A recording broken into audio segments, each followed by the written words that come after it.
Hello, everyone, and welcome to another episode of Get in the Garage. We're a music podcast. For music lovers. We have got a great show planned for you. Today, it is the heavy metal spectacular, if you will. But before we get into any of that stuff, please remember to like and comment and subscribe to our podcast and share it with all your friends and family members. And the podcast listener of the week, as requested by Luke, is... Tell He didn't a think about hitchhiker. that.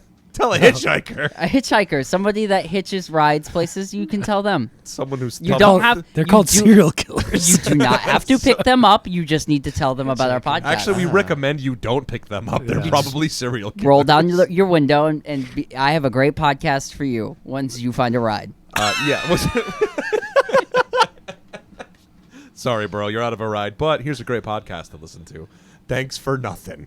Anyway, speaking of a great podcast to listen to, we've got a lot on the docket today. Luke, would you like to tell the good people what to expect for Yes, this episode? we are going to cover Obituary's new album, The Dying of Everything.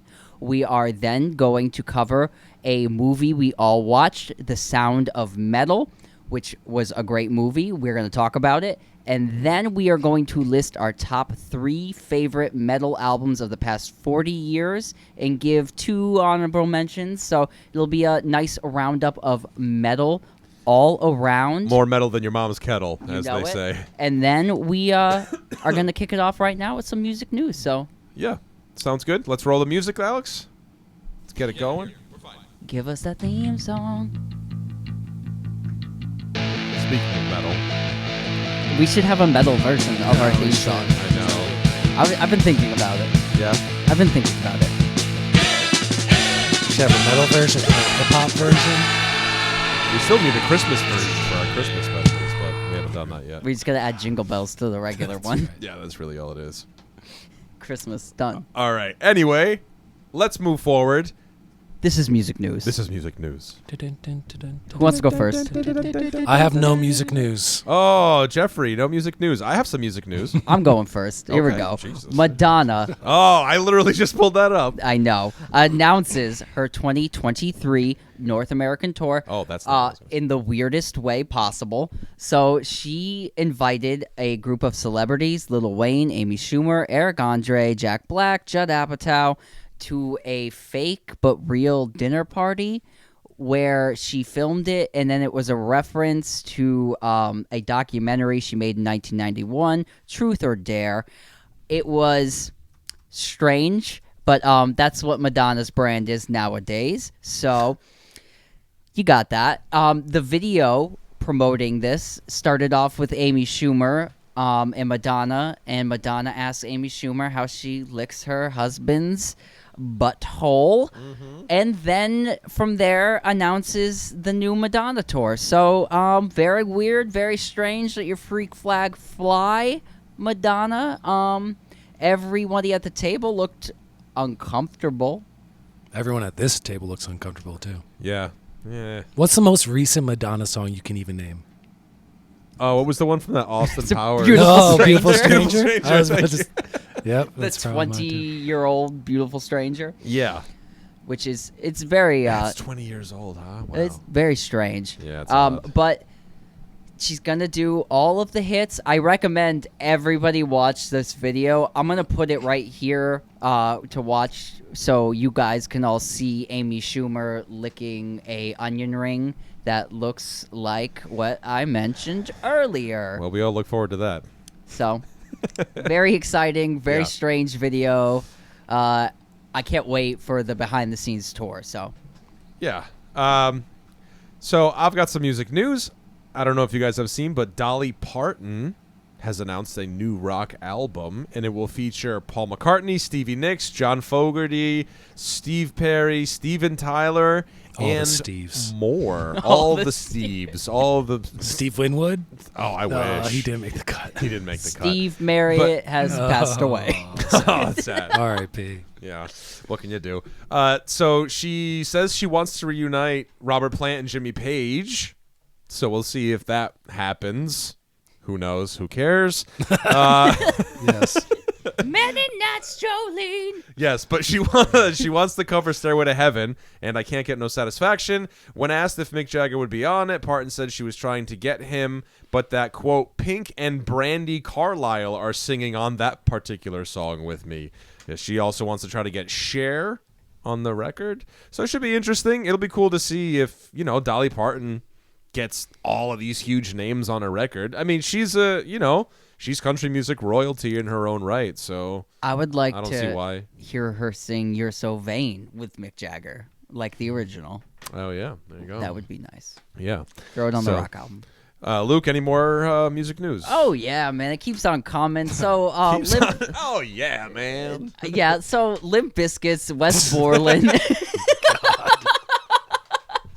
I'm sorry, guys. I can't. Chocolate starfish. Well, you heard of chocolate starfish. Now, Now the hot dog flavored water. well, here it comes. Limp Bizkit's Wes Borland accused ex-wife of defamation, citing album review. So, he was with another artist who produced music, whatever. She got interviewed by this journalist who then reviewed Wes Borland's solo album, to which was referenced the past interview with the ex-wife, and then made reference to it. So therefore, it violated. Sorry, I'm the getting world's there, longest guys. sentence. I'm getting there. It First of all, Wes Borland had a solo album? I didn't even know about this. It violated him and his ex-wife's court agreement. Oh, Bad things are happening Judas over here. Priest. Where you could not speak ill of one another in the press because they both had bands and musical careers. So I see. it sounds like Wes Borland kind of went around in a circular way to... 2-word review. Shit sandwich. So that's what's happening. I recommend everybody go read the article because I left out the tons of cats that are mentioned in this lawsuit. There's like a bunch of homeless cats. There's a cat that dies. Check out this article, guys. Check it out. I didn't even touch on half the insanity of it. Yeah. Well, to carry on music news, Snoop Dogg's in the news again. Him and Sade, of all people, are both being inducted into the Songwriters Hall of Fame, which is pretty interesting. People are kind of like, Snoop Dogg, really? But there's a long list of people who have been inducted into the Songwriters Hall of Fame, including Jay-Z, Jermaine Dupri, Missy Elliott. Who else we have here? The Neptunes. The list goes on.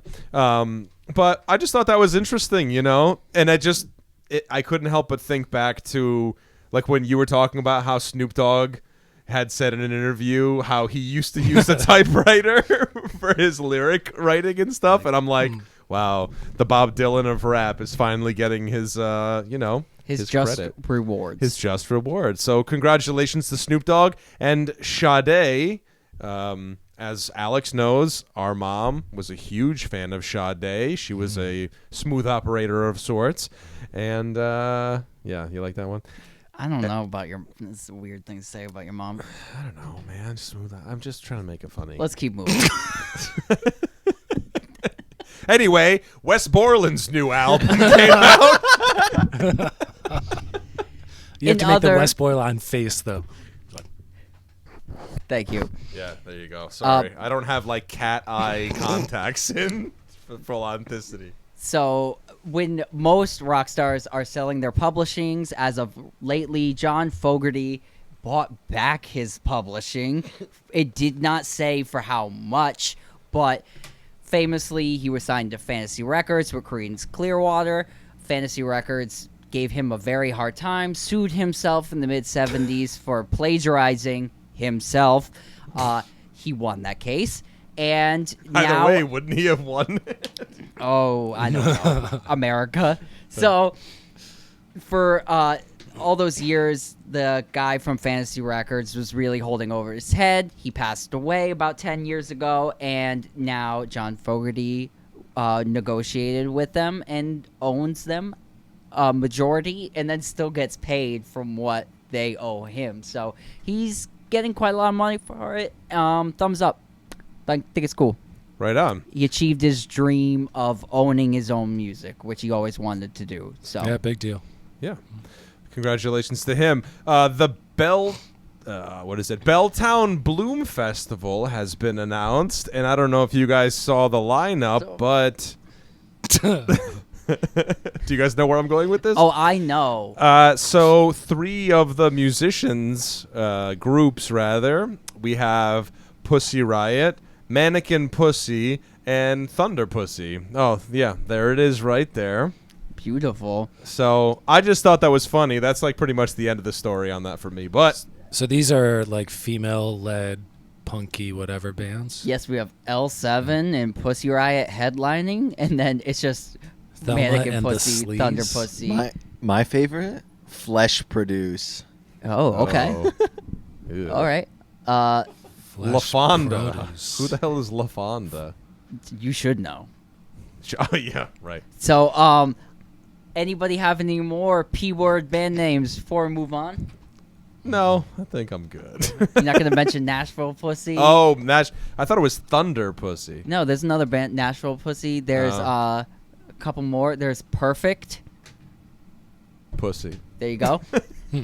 So, many It's a more. cat, guys. It's a cat. Take it easy. I saw that flyer and I thought it was a little comical. Yeah. Did you see the other festival announced? Yeah, there's quite a few, actually. Lovers and Friends, which is the throwback like 2000s pop festival. Missy Elliott, Pitbull, Usher, Christina Aguilera, 50 Cent, Nelly, Boyz II Men. So that looks like a fun time. It's kind of like the When We Were Young Crystal years. Yeah. We also have the Echoland Festival, which looks interesting. Wolfpack. Oh, sorry, Jeffrey.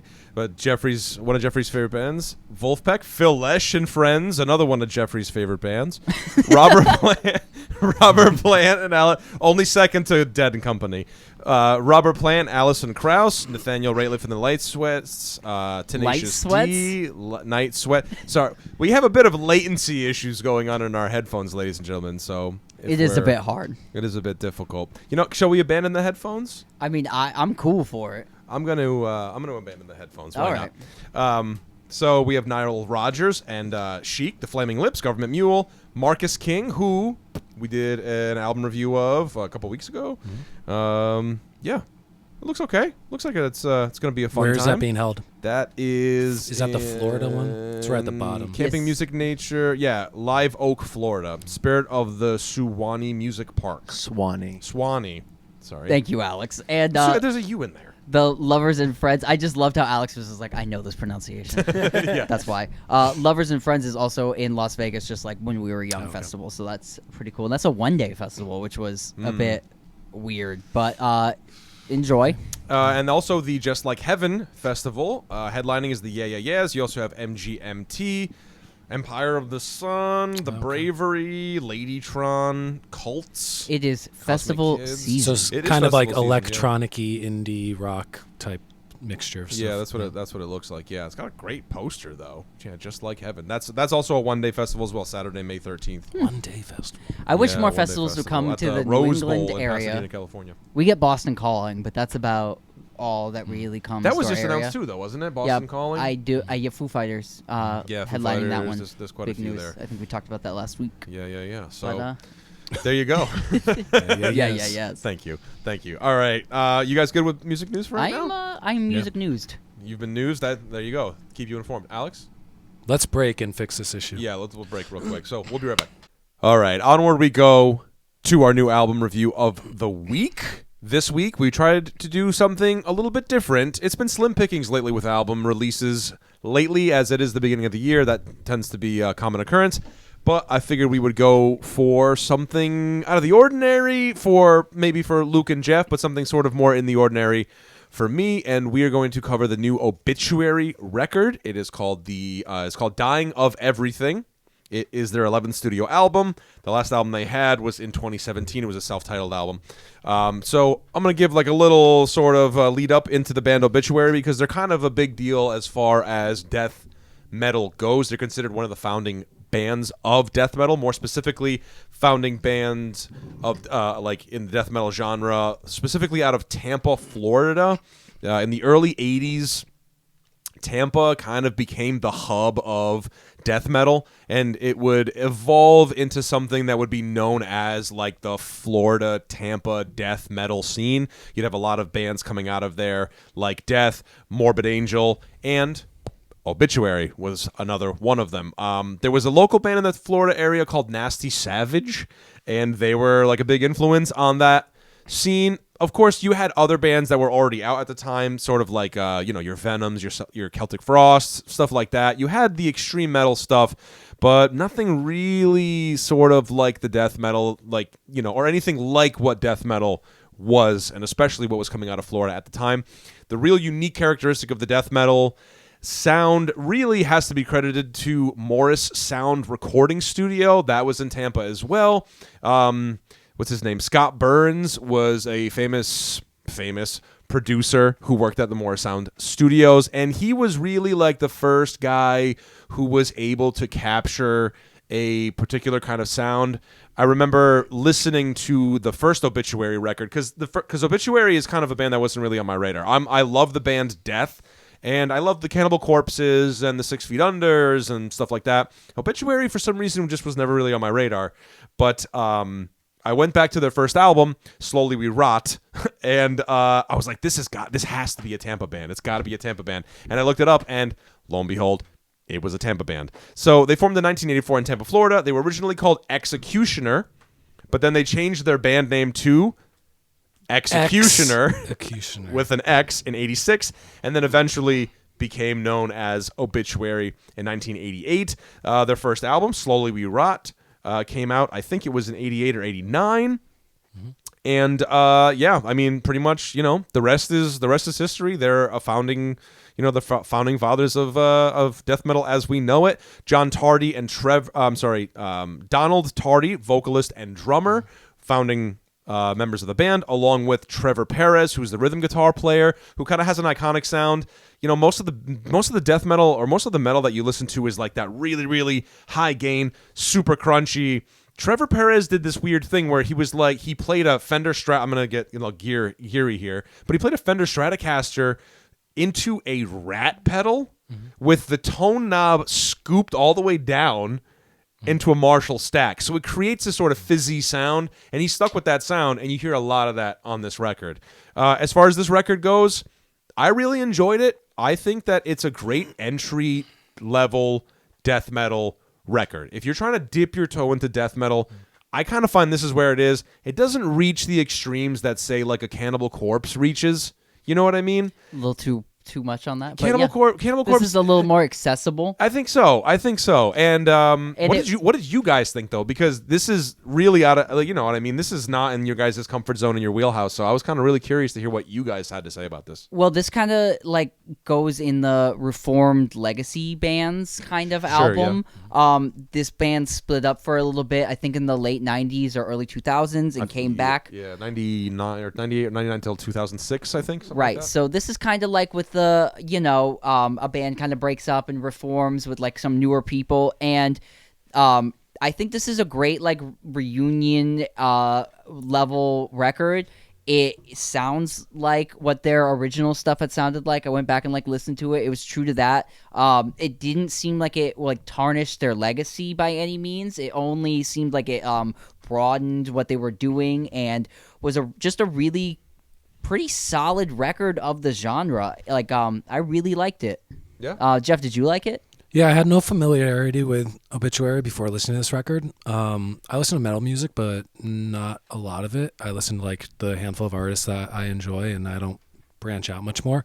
I like this album because when I think of death metal, I think of it as being a little bit more lurching, key signature, timing changes, and a little bit more brutal. And this album had a lot more of solid grooves. There weren't these quick changes of styles mid-song.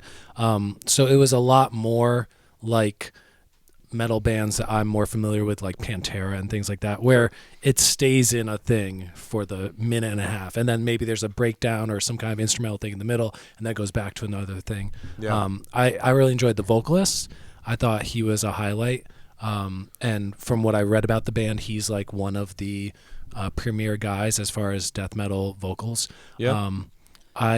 I thought it was well done, like you said, how it's a good like introductory album for this band. Like I don't know what to measure this against their other work, but as far as like something that me not being a death metal guy, I put it on and I was like, yeah, this is cool. Like nothing made me, because I listen to some stuff that I enjoy, and within like 6 minutes you're like, this is rough to get through. Like just because it's so harsh and so extreme. And this was as far as death metal goes, a little more pleasant. However that can be. Like, it was I don't know. Kind of like more on the pop side of death metal. Hooks, it's more melodic. Yeah, there was definitely hooks in there. The singer was throwing you in the singing too is not guttural, like, ooh. It's It's like pretty middle. You can understand the words. Yeah, most of the you time. can understand Right. every single word he's saying. It's screaming, but it's more like controlled screaming, so you can hear it.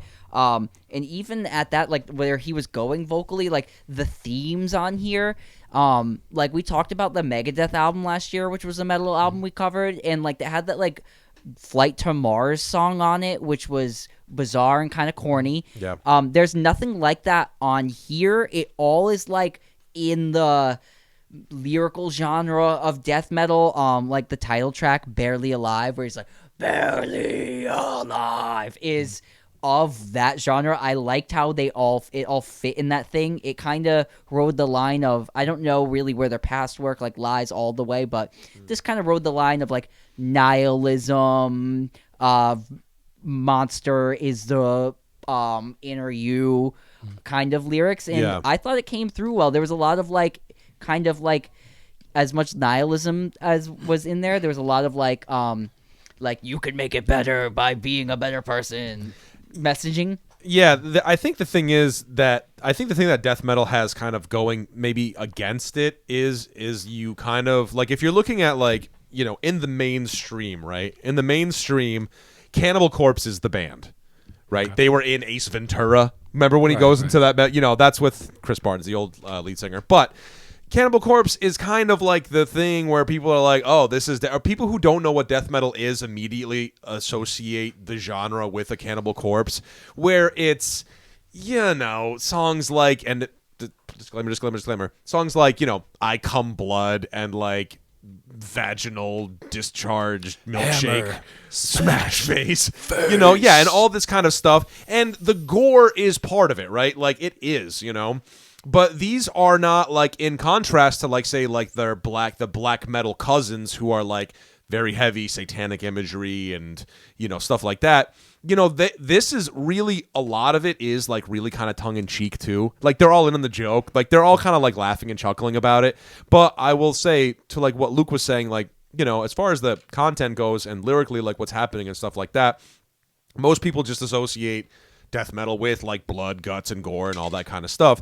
But that's not always the case. For example, like Obituary, even a band like Death, like Chuck Schuldiner, the principal songwriter, blah, blah, blah, it was a similar thing where like, you know, like bad people are scary, you know, like that kind of, you know, so it's a broader brush. Well, that can get painted, you know. I even thought like on here, like the song My Will to Live, which was more, it sounded like that was like the one that was like My Will to Live, down. That sounded more like a hardcore song chorus to me. Well, where it was like, it really got like that kind of flavor of like, you know, New York hardcore that was like in there, especially like that kind of lyrical style. And even like Jeff said, it had a lot of like that Pantera grooviness in a lot of the songs that like helped it move that kind of along, which I really liked.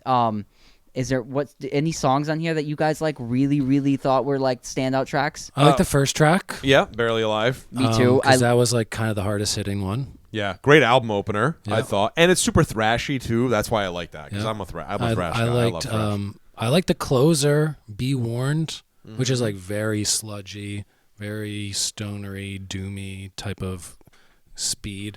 I like the song Dying of Everything, which might be like the fourth or fifth track. Yep. Yeah, Dying Those of are my Everything was 3 great. highlights. That one was super thrashy. Yeah, I like that. I like The Wrong Time, which is the second track on there. Yeah, I like because that that one one gives you that sort of iconic death metal thing where they do this kind of like, because death metal's always good for like these like chromatic-y kind of like like kind of thing.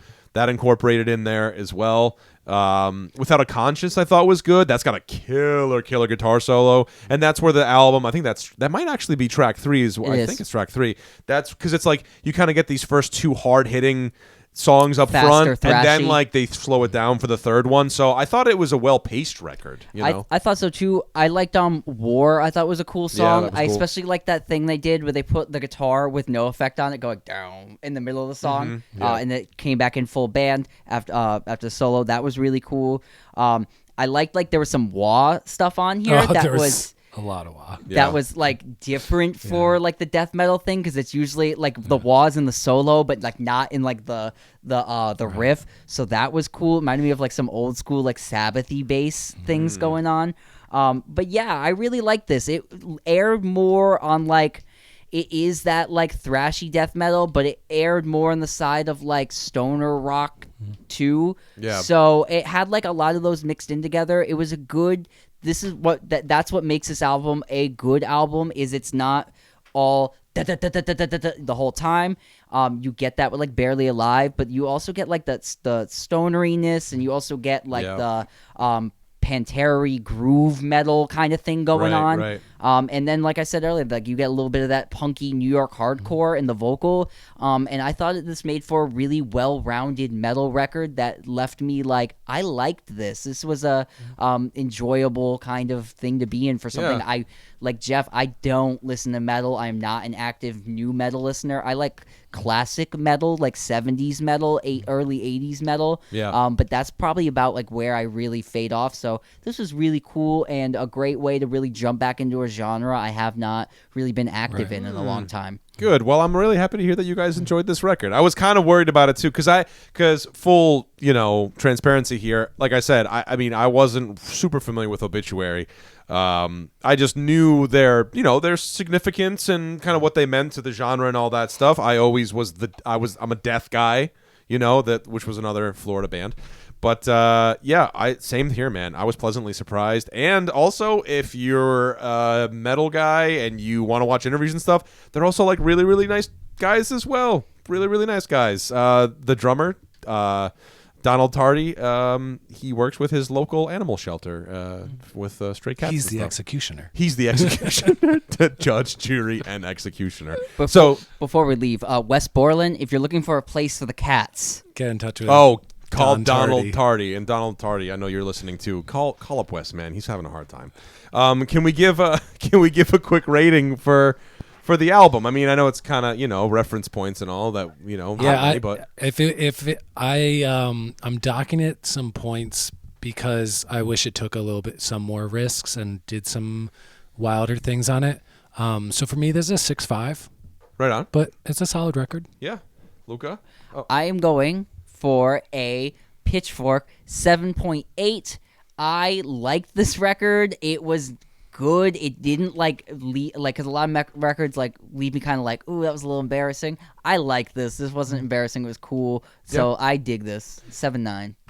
Yeah. 7.9 or 7.8? it's Oh, did I going give up. 7.8? You said 7.8. Now it's an 8.1. I'm gonna I'm gonna leave it the higher one, 7.9.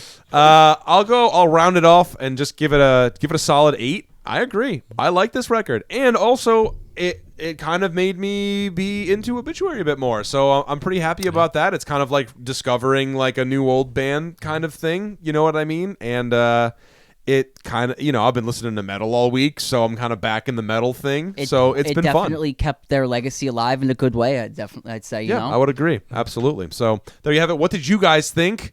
You metalheads out there, did you like this new Obituary album? I'll tell you what, a lot of metalheads reviews that I read did not like this album. So it's pretty interesting. They were calling it things like safe and flat and all that sort of thing. Kerrang gave it a 3 out of 5. Jeffrey was on that ringing train over here. Yeah, they were. It sounds like dudes making their 11th album after 40 years, and it's good. Yeah, Yeah. But it's not right. blowing my hair back. Yeah. Anyway, what do you guys think? Let us know in the comments below. Let's take a quick break. We're going to come back. We got some more good stuff for you. Don't go anywhere. All right, everybody. Welcome back to Get in the Garage. We're the music podcast. For music lovers. We are carrying on with our metal theme this Metal-thon? week. Metal-thon. More metal than your mom's kettle. And we're actually going to cover a movie that's, it's got metal in the name. Jeffrey, why don't you True. tell us what that movie is? Yeah, so we wanted to do an all-metal episode this week, so we thought we would watch the movie Sound of Metal, which came out in 2019, wide release in 2020. It's a movie about a drummer who is an addict who starts to lose his hearing, and he has to grapple with that, and he has to overcome that challenge in his life. The movie is directed by Darius Marder, written by Darius Marder, Abraham Marder, and Derek Cianfrance. It stars Riz Ahmed as Ruben, a drummer. Also stars Olivia Cook as his girlfriend Lou, who is famous now for her House of the Dragon series. Has a great performance by a man named Paul Racy as the counselor at a deaf rehab that he goes to. Mm-hmm. And he has to learn how to cope with his newfound deafness as well as his addiction issues that he may be starting to want to spiral into because of his new hearing loss. This was a movie that was nominated for a bunch of Academy Awards, I think 6 Academy Awards, including picture, original screenplay, actor, and supporting actor. It won the Oscars for Best Editing and Best Sound. I think it's a great movie because the sound is so immersive. It is so, I wouldn't know, but the consensus is it's very accurate on what it sounds like to lose your hearing. They consulted with a bunch of people in that field of hearing loss to make it sound like filtered and strange and ghostly and ambient and all that kind of stuff. It's a cool look at a musician who is playing extreme metal music and kind of loses hearing because of his addiction to his music and playing live in front of huge amps that are smashing cymbals. And what did you guys think about this movie? Oh, it was a tearjerker. This one got to me. Yeah. Also, it made me realize that one of my biggest fears in life is to lose my sense of hearing, man. And yet you never wear the earplugs I give wore you the when we go to earplugs. shows. I've been man. starting. I have been starting. We Let me just throw that out. We earplugged at the last Oasis show. When Yes, saw we did. Oh, Slying in very the nice. family. Yeah, shout out to Slide of the Family Very Stone. nice. I had to. We were up front too. Yeah. But this was a really interesting movie. You're right though. The how immersive it is, and not only in the process of him losing his hearing, but also spoilers ahead. I would just like to throw that out there Yeah, if you this haven't came seen out it. 2 years ago. Yeah. But when he gets the operation done and he has that, the Cochlear implants. thank you, implants put in, it was like, whoa, this is really crazy sound. Like I never thought, you know what I mean? Like you never think about this stuff. Yeah, right. And then I saw it and it was like, wow, is that almost worse? Is Right. that Well, almost that's what he worse? had, You know right. what I mean? Like, there's a scene where he goes to a dinner party and he's got them in, and it's just this sort of like, reference points. What kind of reference points can we give? Telephone? But yeah, it's like that It's all thing, or like crackly and if you remember, like when you would Highs. you would get a really, really, really, like when you would download a song off of like LimeWire and it would be really digitally and poor quality Garbled, and stuff yeah. like that. That's what it sounded like, and it was really quite shocking. There was some tender moments, there some heartbreaking moments. It was just, my God, man, what an incredible movie. I liked, first of all, we're a music podcast, so I will say the best thing about this movie musically is the drummer is actually playing drums. Yeah. So that was cool because for me, I'm not the world's best drummer, but I can obviously tell instantly when someone is not playing the drums versus somebody is playing the drums. It was immersive in that sense where you got like the feel even of like who he was as a person playing the drums, because what the drumming he's doing is metal drumming, but it's more of like Sonic Youth metal drumming. So Yeah. there's a lot of that like interesting stuff. The sound in this movie is incredible. If you if sound interests you, if you are a musician, check this movie out, because like you said, it like kind of gave you like the biggest fear of like, oh, losing your hearing. that was like one of my biggest fears, like before watching this movie. After watching that movie, though, almost like, like there is other things and there are other lives. I think the biggest point of the movie, maybe this is what I took away from it, was the quiet stillness inside you is the most beautiful music that can ever be heard if you can just be quiet enough to hear it. Yeah. Which is a very powerful message and sounds very corny, like as I'm saying it, I know, but it was very fruitful in like me watching it and being like, oh, this is horrible, to the conclusion of the movie, which I was like, I walked away with a different point of view, being like, these people aren't to be pitied. They are, because you could never know what they have because you don't know what it is. Right. Well, to speak to that too, there's this scene where he gets the operation done, and he goes back to the house, and he's talking to the counselor. What's the actor's name again? I'm sorry. The character's Joe. I think it's Paul Reese. Right. Where they're having a conversation, and Joe, the character, is speaking to him, and he's just like, we set this in place that says, like, this is not a problem that needs fixing. And in getting this operation, you've kind of like compromised that idea, so I'm going to have to ask you to leave. Right, because he's trying to run away or quick fix the problem. Right. And it eventually comes back to haunt him as well anyway, because he puts them in, and you can see he's like really struggling with it, and he can't really, and it ends up becoming this whole other separate issue, to where in the end he finally takes them out. He finds that stillness and all that stuff at the very end of the film. But it's just what a powerful movie, and really too, it's inspirational in the sense of, you look at it and I'm like, it's, I don't know, man, it's hard to talk about, because you're like,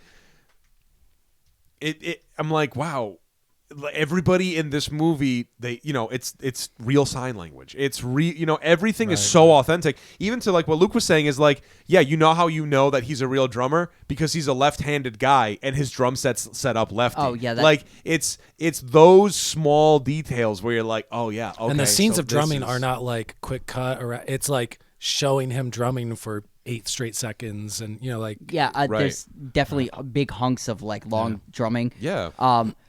The movie too gives like the sign language in the movie is a whole nother aspect of like stuff going on. There's a scene at the dinner table, and everybody, all you hear is like forks and knives and plates moving, and there are like 25 conversations happening around the dinner table with everybody signing at each other, but it's quiet. And you can't hear anything but the dinner plates shuffling. Yeah. And it's one of the best scenes in the whole movie, because it gives a quality to sounds that you didn't really appreciate before, and it gives you the appreciation for silence that I think you didn't have before. Right. A great movie recommendation, Jeff. And it made me cry. Oh my God, did that movie make me cry? It's a great view at like the life of a struggling as far as success or monetary goes, but like a guy who is just grinding a music career, like it is his life. And to see him living in his van with his girlfriend and traveling across country, gig to gig, playing for 28 people in a packed basement, and then selling their T-shirts themselves and packing up and driving to the next place. And like, that is the reality of a lot of musicians in the world. So it's just cool that it's not like there's movies about rock stars and the Elvis movie and, all that kind of stuff, but there's not enough movies or anything really on the people who are like eking out $30,000 a year, playing 150 gigs in no-name places. And because I think when he loses his hearing, they're contacting someone. Yeah. And they're like, we're all the way in Minnesota. How the hell are we going to get out there? It's going to be days before we get out there. So it gives you this sort of like, man, they're out in East whatever, like they have to, because they're working, man. They're a working band, and the fact that he's in the relationship with Lou as well, and they're in the band together, and then there's that whole other sort of dynamic too, where he was an addict and she saved his life, and then vice versa. You come to find out that her mother commits suicide, so she's going through something. So there's so much depth to this movie, man. There's so much depth to it, and to see his reaction to losing his hearing, it's such a human thing. You know what I mean? Because like I remember I was watching it with my wife, and you know I don't know, maybe it's because I'm a dad, but the scenes with the kids, you know, it like really like kind of like the elementary school kids, you know, tugged on my heartstrings, man. And to see them all stay, because there's one scene where they have a pianist come in and he's playing classical music, and they're all standing at the piano with their hands on it to feel the vibrations, and that was the most emotional part of that movie for me, man, because it's just like, oh my god, like it just, I don't know, but it's that thing where you look at children, and you know, it's like, okay, well, you know, those children may or may not have been born without their sense of hearing. In contrast, you have him, who's somebody with, you know, born with hearing, and then his hearing was taken away from him. So it's an interesting thing to even just sort of reflect on and think about, you know what I mean? To be like, oh yeah, because in the beginning he's sort of unlikable. There's a part of him where you're like, come on, man, like just kind of like just do the thing that you know you need to do. But that tension and that tug and pull and all that, you know, the resolve at the end of the movie, I think was really nice. Yeah. So, yeah, great film, man. It's Great on film. Amazon. It's an Amazon movie, so I assume it'll be there forever. Yeah. It's like not even 2 hours long. Coming from a guy who watches like literally like 2 hours, 3 hours of TV a week, it was a really, really great movie to watch. So I choose selectively for reasons. Yeah. So Sound of Metal. Check it out. Sound of Metal. Check it out. All right. Onward we go. We've got a fun game planned before we get into our favorite, you know, metal bands of the last 40 years. So last week after we recorded our podcast, we started kind of getting into it a little bit about what could qualify as a metal band. albums. Yeah, because we wanted to pick metal albums to share with you guys, but I chimed in with no Black Sabbath because we talk about Black Sabbath on this podcast. Everybody talks about Black Sabbath. I didn't want the list to be clogged with Black Sabbath albums. Yeah. So we decided of the past 40 years, and then that conversation led to, is this metal? Is that metal? Is this band metal? Is that band metal? So now we invented a game. Alex, as our host, is going to quiz us on what's metal, and we'll make our case. All right, let's go. For or against. I'm really excited for this. So to kick us off here. You want to start with even thumbs? Yeah. Ooh, Up is yeah. metal, down is not metal. Yeah. Okay. Oh boy. So kick us off real quick. We have a list of 25. Okay. We're gonna go All right, through them. Let's do it. First band, one chosen by me, Rainbow. Metal. Yeah, Nice. Wizards. Because that's Yeah. Dio. That's Yep. Dio. Dio's Yep. as a vocalist makes it a metal. Fresh out of Elf. Okay. That was the band he was in before Rainbow, for those who don't know. Thank you. No, that's just his lifestyle. Number 2, Tool. Yeah, Tool's metal. There Metal. we go. I'll say Tool's metal. Yes. I don't like it that much, so it's definitely metal. Damn Prog sad. metal. Poor Okay. Greg.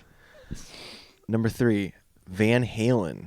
Can I I argue- keep it? Can I keep it here? Neutral. All right, I so keep it neutral? Well, now we debate. All right. So you said when we talked about what's metal, you said Van Halen, and Van Halen is a hard rock band.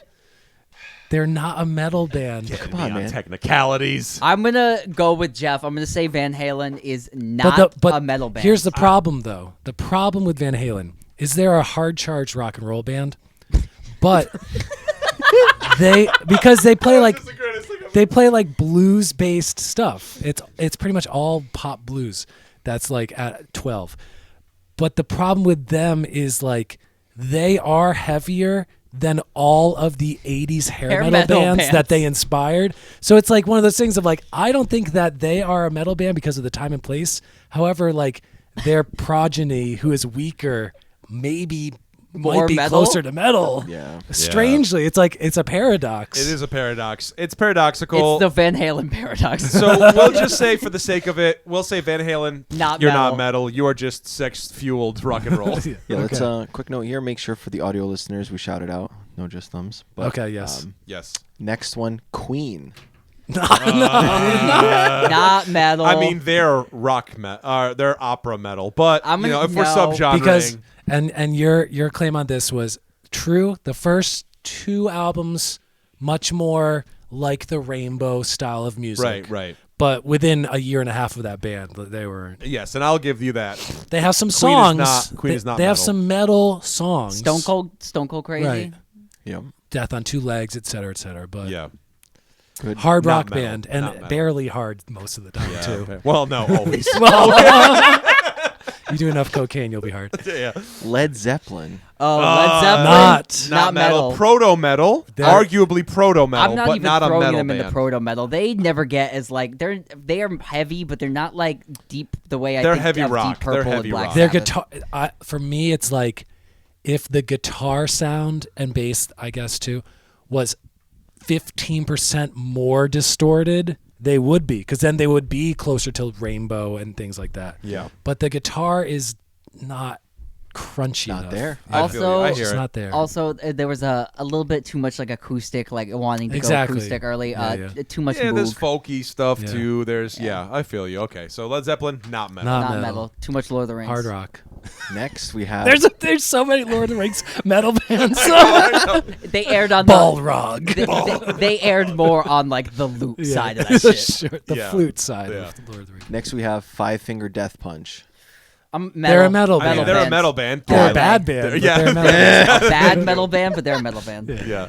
Deep Purple. Metal. I'll say at least proto metal. I'm Give gonna them proto metal. I'm gonna throw it up to metal because guitar solos, the drumming is intense on most of their stuff. They Yeah. never really go acoustic, and they also form into more intense And- versions of what heavy metal was at that time. Right, and to be fair, Ritchie Blackmore's influence on metal stems from Deep Purple because the influence of classical music on heavy metal is because of Ritchie Blackmore. Very European scales. I'm gonna say metal. I'm gonna say metal. I'm gonna say for that era, they're like the cutoff point Absolutely. Sure. because, like Zeppelin, a lot of blues type stuff, but a little bit harder edge than Zeppelin stuff most of the time. Anything less than Metal. the Deep Purple, not metal. Yeah, for that era, and That that's era. the thing. It's always like you compare what's came out then because like. Yeah. You listen to Sabbath stuff from 1970, and like every band, they're like as heavy as 21 Pilots is now. Right. Yeah. like, Right. it's just different. Okay, so Deep Okay. Purple is metal. I'm sorry. Yeah. Deep Purple is metal. All Calling right. it metal. Next. Here we go. Kiss. Not Not metal. metal. Mike was an instant yes. Come on. Kiss Not is metal. not metal. Kiss No. is Rock and roll. Kiss is a glam hard rock Yeah, band. that's true. They're cock rock. Yeah. Hard What can you rock say? all day. Hard rock. It's not Kiss is metal. not It's too metal. boogie woogie. It's Yep. too boogie woogie. Yep, It's yep, too yep. much about the ladies. I hear it. That Too much about the too much about the ladies. ladies. Too We much need time. less ladies. Oh, Too no, much no. time. Yeah, metal music's about getting it on with Satan, not about Yeah. getting it on with exactly. someone you love. Exactly. Oh, you're Exactly. gonna like one of these next ones. All right. MC5. Not MC metal. Not metal. Not metal, Thumbs no. down. They're That's a quick one. punk, It could be punk yeah. rock, Proto punk. whatever, yeah. Proto punk. Yeah. More proto punk. Yeah. Speaking of the ladies, AC/DC. Oh, is AC/DC metal? Not metal. Very hard rock. I'm gonna go middle. Hard I'm gonna rock. go I am, middle because if you ask a metalhead, they're gonna tell you AC/DC's metal. Oh, If you ask a Thunderstruck, she has me hardcore shaking metalhead- it. I don't know. I'm saying definitely. Hell's Bells. Yeah, but every song is a blues song. Every song is a 12-bar blues song. I'm going hard rock. Yeah, it's hard Yeah, rock. they're hard. I think they're Although hard they rock. have the devil imagery I want and need, it's not all quite there. Their Oh, come on. guitars Right, are very AC very overdriven sound, but not Distorted, distortion. right. And then I this get is you. the other reason. The only thrashy song they have is rock and roll band. I can't even think of the name of it. Long way to the top. No, it's the other one about the rock and roll band. Back in They have 15 songs about being rock. All right. No, it's all right. Carry on. Let There Be Rock. Oh, Very- nice. Yep. So they're a very heavy band, but they're not heavy metal. Heavy rock. Yeah. Heavy rock. Heavy rock. Okay. Next. Rush. Not metal. Not metal. Not metal. That's a No, quick not one. Prog. metal. Prague. Next, Motley Crue. Metal. Yeah, they're a metal band. Metal all day long. Because I'm with Jeff on the side. I'm metal all I'm day long. siding with Jeff, but I think Motley Crue Innovative- is a metal band. Innovative use of double basses. All the guitars are distorted. Their guitar player looks like a zombie. Yes. Yeah, this is an example of time and place, and like Now pop rock. Because they were They're a like- harder yeah, hitting they're like- band of that. of that scene, they were the most metal Yeah. of the hair metal bands. Yes. But yeah, you put that stuff on now, and you're like, this is just hard charged pop songs. Yeah, but they were like more. like they're basically playing like Pink songs that Pink could do. Yeah, I'm gonna give you But they're a metal band. I will Kickstart say. My Heart's pretty metal. Yeah, I will say they're a metal band. All right, so Motley Crue. If their guitar tone sounded better, they wouldn't be a metal band. But because the guitar tone is so shrill and bad sounding, they're a metal band. Metal band. All right, Okay. next. Guns N' Roses. Not metal. Nah, Not metal. Not metal. November Rain can go eat it. Not metal. They're Rolling Stones for late 80s. Yep. Yeah. Hard rock. Hard rock. Hard rock. The man himself, Ted Nugent. Not No, metal. not metal. hard rock. He is not metal. Damn. He's just a psycho. Damn. Uncle Ted. Wikipedia has Ted Nugent listed as metal.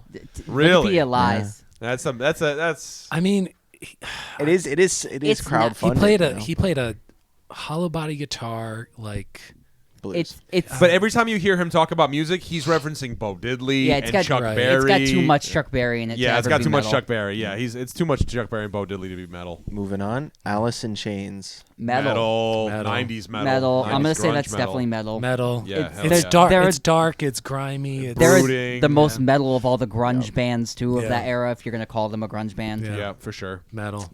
9 Inch Nails. not metal. Metal. Oh, I'm gonna say not metal. I'm gonna say Uh, more. you could call them industrial metal. Yeah, but I think industrial is to me is off the tree of metal. Is it off the tree? I think industrial's off the tree of like electronic dance music. That's to be what fair, I think don't know it is. about about them. I'm gonna not a say huge fan of So Snails guy. It's so it's so aggressive. I'm gonna say distorted. it is metal because most Most of it. most of the people that listen to industrial Are metal, music are yeah. metalheads. So Right. it's like the dance Yep. music they listen to. I'm and gonna it's say- singing, but it's like that shouted. I'm gonna give it metal glammy because it singing. doesn't fit anywhere else. Metal. Metal. Nine Yeah, Inch they Nails. are. Yeah. We'll give it to him. Moving on, Rage Against the Machine. Metal. I'm giving it metal. I don't know. I'm giving Metal. it. I'm gonna give it metal, Metal? because in its era, it was the metal of its era, and Yeah. it is. It's like And the, to be fair, in that era, they were one of the best bands it's coming out of they're that. the only good rap metal band, in my opinion. Yeah, I because think. they are like rap metal. You know. They're the only good rap metal band. Yeah, because they're not an alternative rock band. no, No. they're rap metal. They're bands. yeah.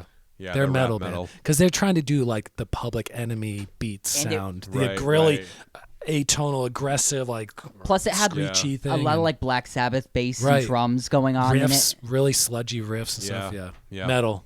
Metal. Next, Linkin Park. No. Oh. See, this is on the other side of that. See, though. this is why This is. I'm saying Linkin. I'm gonna say Listen, it's metal. apples oranges, but Linkin Park was doing what Rage Against the Machine did, but just a decade later. Yeah, I mean, Think about that. You know, Hybrid Theory album. It's the only Linkin Ooh, Park I know you is know- the you know first what? album and maybe the second. I'm gonna say not metal, and this is why. I'm gonna say it's not metal because it was too. I think it was too crossovery. It had too much of a crossover pop appeal, but it also had that big like. It's it had very so angry. angry. yeah. I'm saying the first album is a metal album. Yeah. The rest is Everything hard is- rock. I'm Yeah. gonna say that. Yeah, you're right. I will agree. Okay, First I'll agree album, with that, metal. yeah. Rest of it, hard. Everything until they did the Jay-Z collaboration, and then after that they were not a pop rock, but like a modern rock charts type band. I just want to say we've been really hitting Linkin Park news hard on this podcast. Ugh, too much. Here's another one. One of the greatest bands. Contested as a heavy metal band according to forums. Steppenwolf. No, No, hard rock No, band. hard- blues, rock band. the Pusher, Yeah. blues, Yeah. My Chemical Romance. emo, Emo. emo, not metal. I Metal think that band. is metal. I think they're a metal band. You think they're a metal band? I would agree with Jeff. here. They have too much Queen aspiration. We're Yeah, but 50-50 here. When you say the problem is when you say they're an emo band, emo is everything from like Dashboard Confessional to Red Jumpsuit Atreyu. Apparatus. Like there's such a wide sonic palette. I think they go more of like they're. If I'm gonna stick them Dun, dun, in dun, a dun, dun, genre, dun, dun. pop punk, all day. It has way too much to ever be metal. It does have double bass, but it's And not. two guitarists, It's twin not leads break, and stuff. but it's all like Yeah, Queen. Thin Lizzy twin had leads. twin leads in there. You wouldn't consider No, them them metal. band. I wouldn't say My Chem is a metal band because around the time that My Chemical Romance is out, like Lamb of God is out. Yeah, True, that's true. true. But I'm That's saying, true. but that I think that's my perspective on that band is looking back, not thinking about how they were when I was 14 and they came out, but looking at it now, I'm like, I don't know, they're like, I mean, They the are- horror they're is as there, hard the as dark all the- imagery's there, Yeah. that sort of spooky kind of so were they thing is closer there. to a pop punk Danzig inspired act? Yes, yeah, they're like more of like a Green Day Danzig. oh, a Green Day Danzig? I respect the view. that's yeah. That's All a right. good comparison. So we're split. We're split on. That's a tough I am one. not It is a split. tough one. That's a tough one. For, Well, for, not you, but I'm saying. I would say for our era, as far as like, because you got to think like the artists that made charts, like we said, Motley Crue and stuff. They are like Motley Crue-ish musically. They are one of the Yeah. they are one of the bigger harder acts of that era. of We are that split. pop. Yeah. We're split. Moving on. The Smashing Pumpkins. No, I was thinking about that earlier. they're a hard rock band. Yeah. Pop because hard they rock. do like they take stuff from Zeppelin and the Who. Yep. And Yeah. Bluesy. Muse. No. No, I wouldn't. I mean, Hey, they have some harder music though. they're nominated this year or last year for best metal performance no. Yes. Yeah. Yeah. for Absolutely. the thing off the album that we're reviewing. Yeah. I am not amused. Thank you. I'm saying they are not a metal band. I'm gonna also. They're I too agree. inspired by Queen to be a metal band. I Right. agree. I agree. Muse, not a metal band. Another Queen. Queensryche. Metal. band. Yeah. Hell yeah. Metal. Shout out to Dad. Yep. Queensryche, baby. Yeah. Jeff Tate. Here we go. Fan favorite of the podcast, Nickelback. Not metal.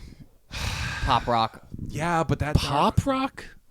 that Dark Horse record though. Yeah, but like nobody knows that record. Yeah, but I do, and I'm here. We're talking about Nickelback. Not Finally, metal. all that Nickelback knowledge I have coming to the That's front. cringe. I would agree. I don't know. I wouldn't necessarily Nickelback call is them a not metal band. metal. I think they're a pop rock band. Post grunge. They're a post grunge. Oh, you know what? That's All a whole day genre long. we Yeah, forgot because about. they're So that's with, like the Creed, because they're the Three Doors Down. the Seethers. Absolutely. So you don't consider 3 any Days of those Graces. bands metal bands. Not really. Post. I wouldn't- So we're they're splitting hairs though. they're That's the alternative I'd rock say, like, band. I would say alt rock band. I'd say like Seether's more metal. They have. I think agree. Nickelback. I think Nickelback has metal, like you said about Queen, right? Like Nickelback Yeah. has metal songs, but I don't think they're a metal band. They don't have anything even as hard as like the Load Reload stuff I agree. by Metallica. Yeah, not really. And that's kind of what they're going for. And they're Side of a doing like Bullet. That was that song. they're doing like countrified-ish Ex- version of that. Yeah, Agree. they do play on metal bills because they do play with metal I'm bands. saying Yeah. they're a hard rock band, Yeah, I agree. not metal. Hard rock band. And last on the list, one that you actually called out in the middle of this list, Thin Lizzy. Not metal. Not That's a good metal. Mikey. Can I ask you guys one before we leave? Yeah. Yeah. 4 Years Strong and A Day to Remember. Are those metal bands?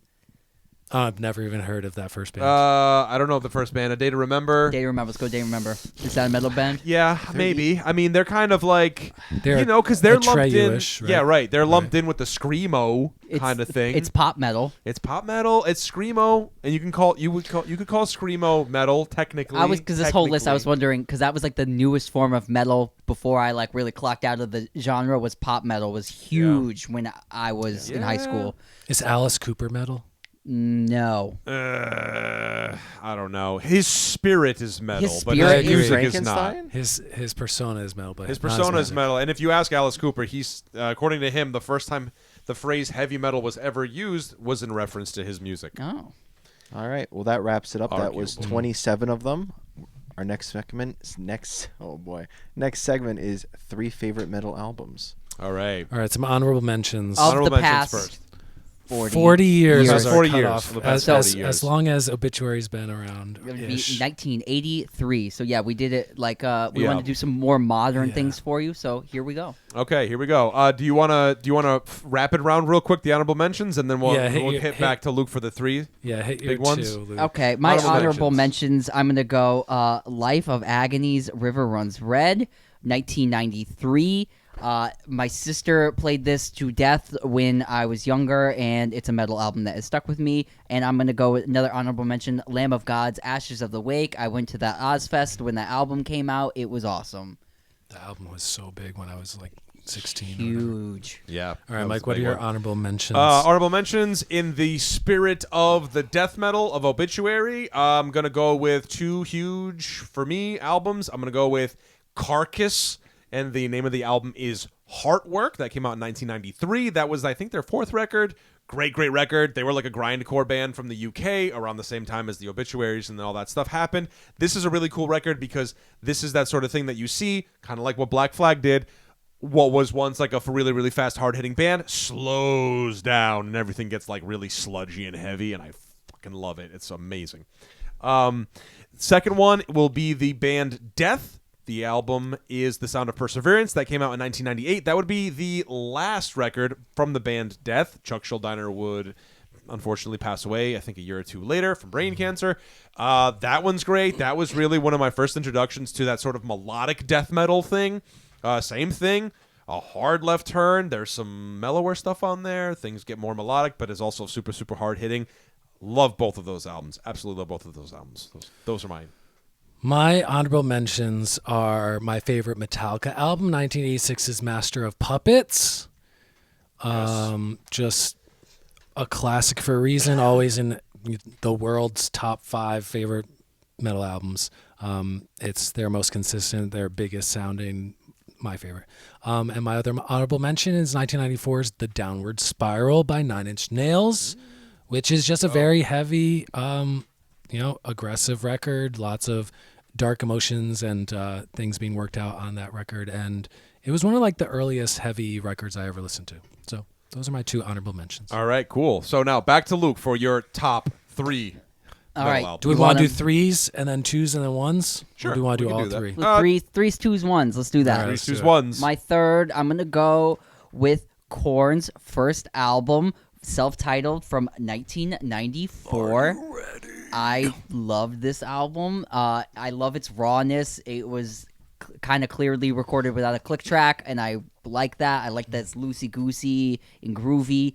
This is like the first new metal album kind of to be released. I think Korn birthed the sound. I think they did it the best. It was my favorite. This is my favorite Korn release. And, I mean, the first song with the... Come on, it doesn't get better. Yeah. So, Are you ready? also, shout out to some of the spookiest cover art of all time. Is that... It's That's the- a playground with like the the swings little girl and, on the and swing. just a shadow. So scary in just every childhood way. Right on. All right, my number 3 is so all my selections. You'll see what I did here with my selections, but when I was getting into metal, it was the year mid to early 2000s, so that's kind of where I'm going to hang out for this segment. It was like trying to pick out like your favorite child is just so difficult, so I kind of narrowed it down to like one sort of thing. So it's metalcore Mike you got here. This was released March 23rd of 2004. It is the band All That Remains with their it's technically their second studio album, but it's number 1 for me. This Darkened Heart. This had a song called Tattered on My Sleeve. Like the first time I was like, what the hell is going on here? This is amazing. Great, absolutely great guitar playing from Ollie Hebert, who has since passed away, so R.I.P. to him. And Mike Martin on rhythm guitar as well, who was actually Ollie's student, who ended up being in the band itself, which was pretty rad. And then Philip Labonte on vocals. He was the original lead singer for Shadows Fall, and then ended up starting this. Also, fun fact, produced by Adam D. from Killswitch Engage. So there you go. Check it out. Right on. My number 3 is by a band that I didn't put on the list because I will not debate whether it's a metal band or not. They are a metal band. It's the funk strange metal band Primus. Oh! And it's the album Sailing the Seas of Cheese. Oh, can I get a high five on that? Hell yeah, Which is an man. album that I only got deep into in like the last 5 years. It's a band that I always saw in like Beavis and Butthead and stuff like that in the 90s. But they are a metal band because the drumming is very metal drumming. The guitar, Lure Lalonde was an original member of Possess, which is like considered to be the first death metal band. So it's just very strange. We'll just say strange guitar playing. And then, of course, Les Claypool doing his funk metal, crazy shredding stuff all over it. It's like weird, dark, underbelly of America type of music. Great tracks like Tommy the Cat, Jerry Was a Race Car Driver, 11, Sergeant Baker, This American Life, Those Damn Blue Collared Tweakers. It's like the whole album It's so good. is really like, this is an album that there are no skips. It's just like bop, bop, bop.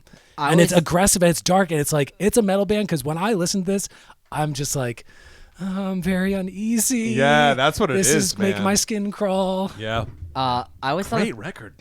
I always thought of Primus as like the like metal-y Frank Zappa. Like that's how I figured. Perfect. Yeah. I always Perfect. because they were always just like lyrically they were on that train, Yeah. but they were like like you said the drumming was always like just straight metal drums. What's, So I forget what music video it is, but it's Les Claypool with a pig mask on playing an upright bass, and you're just like, what the fuck is going? And it's so same thing, man. It's all just like, ugh, it's creepy, man. Creepy, Yeah. creepy. Primus, thank you for bringing Primus. us back. Yeah, I went there. deep on Primus all week, and I feel like I'm in a fucking carnival. Yeah, like A hell circus. you describing them as the underbelly of America is very, very true. So good. What's our number twos? Number 2, I'm going with an album that Mike is using as a coaster right now, and I bought when I was a child. We are going with Iron Maiden's Peace of Mind. I really love this record. It's one of the first records I bought for myself as a young person, and I bought it because I really liked the song The Trooper that I had heard and fell in love with the rest of the record. Where Eagles Dare, the lead-off track, Flight of the Icarus, such a amazing song. Die With Your Boots On, the side one closer. I played this album to death. I fell in love with all of the history stories that are in the lyrics, and I haven't looked back since. Big Iron Maiden fan. You said over The here. Trooper. This is like a second or third album? This is the first, second, third. This is the 4th Iron Maiden album. This is Okay. the second Iron Maiden album with, With Bruce Bruce Dickinson. Dickinson. Okay. Yeah. Yeah. Cover this- art, is this like a Insane Asylum guy? Yes, this, Okay. it's right there on the Yeah. it's the Eddie in the insane asylum tied to the wall. And the album is Peace of Mind. It's such a bad pun. I love it so much. It's like all that. It's got like the bad metal pun. But this is such a solid metal record. And to be fair, too, man, like Iron Maiden was one of those bands that other bands like Iced Earth would come around and like kind of do the same thing, where it's just like, this is where like metalheads got history lessons, you know, and About it sounds, ancient civilizations, and it stuff. sounds like really kind of funny to say that, but it's very true, man. It's very, very true. All the history lessons I've learned from Iron Maiden, there's been tons. I also want to shout out, that was May 1983, so this is going to celebrate an anniversary this year. Oh, very nice. My number 2 in my metalcore Mike's thing is going to be the album Messengers from August Burns Red. This was my introduction to August Burns Red. Absolutely incredible. Great name, too. August Burns Red. If you don't know the meaning of the name, go ahead, look it up. It'll make you cry and maybe chuckle. It was released June 19th of 2007, the year I graduated high school. So this was a big record for me, man. A late friend of mine that passed away a number of years ago, Archie Jared Dietz, was a huge August Burns Red fan, and he introduced me to this band. Also, great album cover. It's like a hand holding a candle, and it's like burning like the the middle wax. finger. It's amazing. It's so good. Matt Grenier on drums, incredible drummer. They're also a Christian metal band, which is pretty interesting to like listen back to and enjoy. Yes, thank you, Luke, for the blessings. The Blinding Light, Composure, The 11th Hour, the whole thing is absolutely amazing. Crazy breakdowns. I don't even know how they remember how to play these songs front to back, considering every song is written like in the same sort of fashion. Alex? Surprised you went with this one and not Constellations. I do love Constellations, but Messenger, because Constellations is great. But This was the graduation gift this- to yourself. this was it, Yeah, man. This was it. This was like, oh my God. It just, I couldn't stop listening to this record when it came out. It was absolutely incredible. So, August Burns Red, Messengers. My number 2 is an album that we have talked about in a previous episode. It's from 1996. It is the second full length by Tool. It's called Anima. It is not my favorite Tool album, but when I think about metal albums from Tool, this is the first one I think of. Yeah. This has songs like Push It and Stinkfist and 46 and 2 and the title track Anima. It's just like the band with its current lineup with Justin Chancellor in the band fully now. It's hard hitting. It's they're getting into that spiritual proggy stuff, but it doesn't go far out into outer space on this record. This is the one that's got, this is a lot, it's a lot of tracks, right? So this is before you get like the hour-long 7-track record. This is like... I remember This has record. 2 or 3 that have those like noise interludes. Yeah. But also Lateralis has a bunch of those too. But it's not like, it's not a few long songs. No, this was a ton of songs. This is a ton bunch of, of like, shorter songs. 4 to 8 minute songs. Right. This was their second or third album. Second full That album, is their yeah. second album. Oh, 15 great album This is cover the one that too, has with the the holographic. yeah. Yeah, man. I definitely remember listening to this. Shout out Greg. Yeah, Because shout out to Greg. I think the first album, the first full length, is maybe a little harder, but like harder in the like, I don't know, it's Aggressive not way? it's not as metally as this one is, in my opinion. Yeah.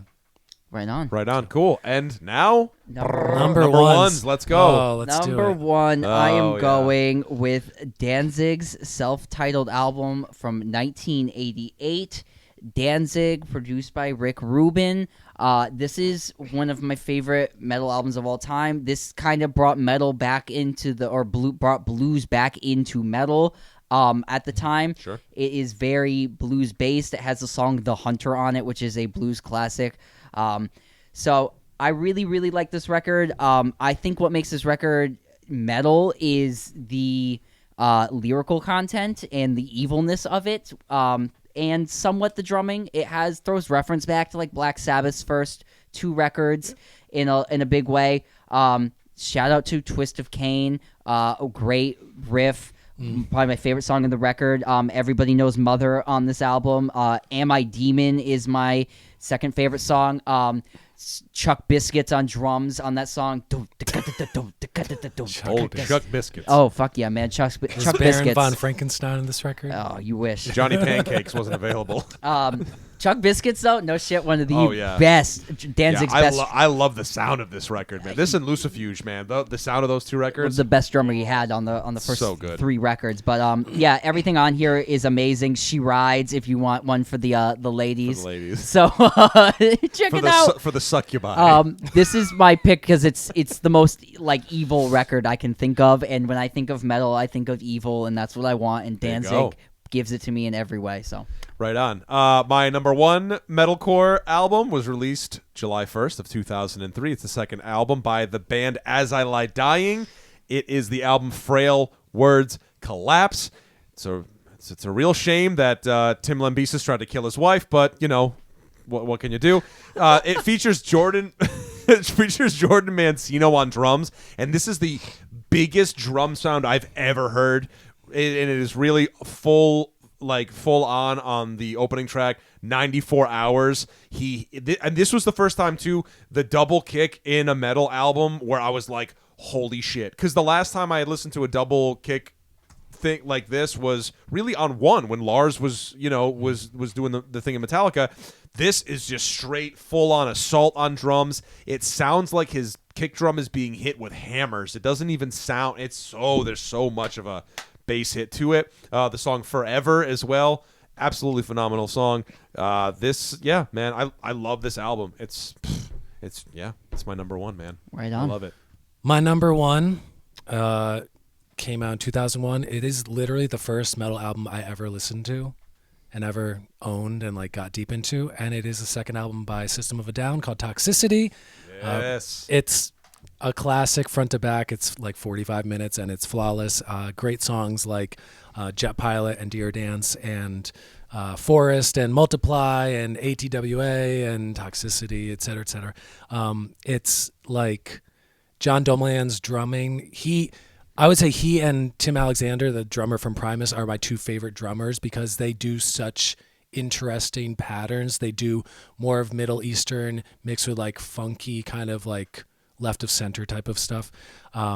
It's great singing. Like this was the first vocalist I got into because I was like not at all into screamed and shouted vocals, and then I heard Serge Tankian's voice and I was like, this is a dude who is yelping and screaming but also like is a better singer than anybody in metal music but he just like sounds so like himself. Like he's not trying to sound auto-tune perfect. He is like trying to sound authentically amazing, and he like knocks it out of the park. So I love this album. There you go. Shout out to second record on our list, produced by Rick Rubin. Yeah. Oh, So, yeah? Yeah. Yeah. So there you have it, folks. Yeah. This has been a very metal Get in the Garage episode. What are some of your favorite metal albums? Please tell us. Is Van Halen metal? I don't know. That's what I'm saying. If you got any bands you want us to play, Is That Metal with, we will play them. Leave them in the comments. Oh, yeah. Absolutely. I would love another game. Yeah, so before we set off, as we always do, please remember to like and comment and subscribe and rate us on Apple Podcasts as well. That makes a huge difference. And awaken the primordial algorithm. And,